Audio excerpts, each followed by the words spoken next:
ఓటమి భయంతోనే CM Revanth Reddy MLC ఎన్నికల్లో ప్రచారం కోసం వస్తున్నారని విమర్శించారు కేంద్ర మంత్రి బండి సంజయ్.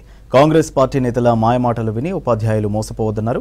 వరంగల్ జిల్లా బొలికొండలో నల్గొండ, వరంగల్, ఖమ్మం ఉపాధ్యాయుల ఎమ్మెల్సీ ఎన్నికల ప్రచారంలో భాగంగా వాగ్దేవి ఇంజనీరింగ్ కాలేజీలో ఏర్పాటు చేసిన సమావేశంలో బండి సంజయ్ పాల్గొన్నారు. ఈసారి ఎమ్మెల్సీ ఎన్నికల్లో ప్రశ్నిస్తున్న వారికే ఓటు వేయాలి తప్ప కొమ్ము కాస్తున్న వారికి ఓటు వేయొద్దన్నారు. రాష్ట్రంలో కాంగ్రెస్ ప్రభుత్వం అధికారంలోకి వస్తే ఏం వచ్చిందని ప్రశ్నించారు. కాంగ్రెస్ 14 నెలల పాలనలో ఒక్క రేషన్ కార్డు, ఇందిరమ్మ ఇల్లు ఇచ్చారా అని ప్రశ్నించారు కేంద్ర మంత్రి బండి సంజయ్. ఉపజనలో భారతీయ జనతా పార్టీ ప్రాధాన్యత ఉంది కాబట్టి, ప్రాముఖ్యత ఉంది కాబట్టి, ప్రజలు గెలిపించారు కాబట్టి అక్కడ సమస్యల మీద ఏవైనా అడిగారు శాసన మండలిలో మాట్లాడుతున్నారు. ఏ సమస్య కానీ మీరు అన్ఎంప్లాయీస్ విషయం కానీ, టీచర్స్ విషయంలో కానీ, ఎంప్లాయీస్ విషయంలో కానీ, ప్రైవేట్ టీచర్స్ విషయంలో కానీ, ఫీజు రియంబర్స్ విషయంలో కానీ, ఇట్లా అన్ని విషయాల్లో ఇలా శాసన మండలిలో మాట్లాడే అవకాశం ఏమైనా అడిగొచ్చు.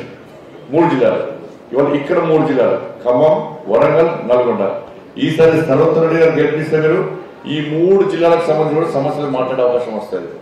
అటు 4 జిల్లాలు ఆదిలాబాద్, నిజామాబాద్, మెదక్, కరీంనగర్. అంటే ఇక్కడ అక్కడ కూడా మళ్ళీ 3 ప్రాంతాల్లో బీజేపీ గెలిచే అవకాశాలు కాబట్టి ఈ 3 గెలిస్తే తెలంగాణ రాష్ట్రంలో ప్రతి అసెంబ్లీ నియోజకవర్గంలో ప్రతి జిల్లాలో బీజేపీ యొక్క ప్రాధాన్యత మీరు ఇచ్చిన వాళ్ళు మిగులుతుంది. ఏ సమస్యలు మాట్లాడే అవకాశం మాకు వస్తుంది. కానీ తెలంగాణ మొత్తం బీజేపీ ఉన్నాడు. అంతకుముందు కేసీఆర్ చేసిన వరేస్తే ఉరి అన్నాడు. ఆయన రాజకీయ ఉరి పెట్టి పట్టు వీటి మామూలు పెట్టారు. అంటే రోజు ఫుల్ దావట్లే దావట్లేదు సార్. పొద్దున్న లేస్తే దావతే, సాయంత్రం వంట దాంట్లో దావట్లేదు సార్. వరేస్తే ఊరంటే కేసీఆర్ కు రాజకీయ ఊరేసారు. ఇవాళ ఏమైంది, ఇవాళ కాంగ్రెస్ కూడా వరి వేయద్దంటున్నారు. మరి వరి వేయద్దంటే ఏమయ్యాలి?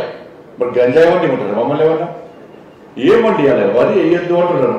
వరి వేయొద్దంటే ఏం పండించాలో ఒక పాలసీ లేదు. కానీ వరి వేయొద్దని చెప్పి రైతులను బెదిరించే ప్రయత్నం చేస్తున్నారు. ఇప్పటికే రైతులు వ్యవసాయం చేయాలా వద్దా అని చెప్పి ఒక భయపడే పరిస్థితి. పంట చేతికి వచ్చి అకౌంట్లో పైసలు పడేదాకా గ్యారంటీ లేని పరిస్థితి రైతులు.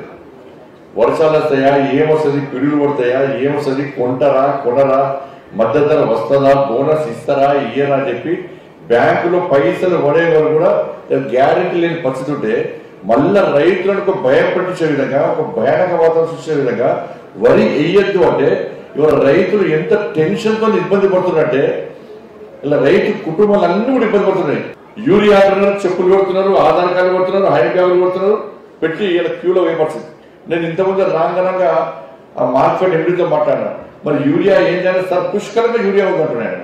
మరి పుష్కలంగా యూరియా అంటే ఈ చెప్పులు కొడుతున్నారు, ఈ ఆధార్ కార్డు కొడుతున్నారు, క్యూలో పడుతున్నారు. కొట్టుకునే పరిస్థితికి వచ్చింది వాళ్ళ.